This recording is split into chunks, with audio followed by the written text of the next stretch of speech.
In today's video, I'm going to teach you Mastering Microsoft Access, how to search for existing records and add new ones with ease.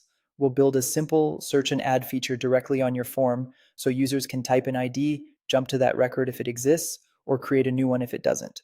Start by opening Microsoft Access and loading the database that contains your form. Open your form in Design View so you can add controls and wire up the logic.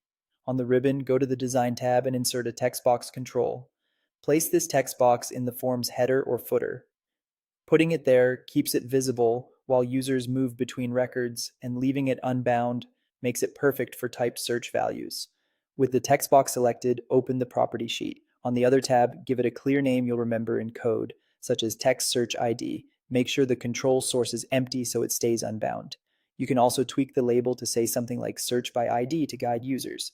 Next, add a button control from the ribbon and drop it next to your text box. If a wizard appears, click cancel. We're going to write a bit of custom VBA so the button does exactly what we want. With the button selected, open the property sheet again. Name the button something meaningful like BTN search and set its caption to search ad. That caption tells users the button will either find a record or create a new one based on what they type.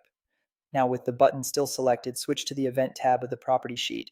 Find the on-click event, click the Build button with 3 dots, and choose Code Builder.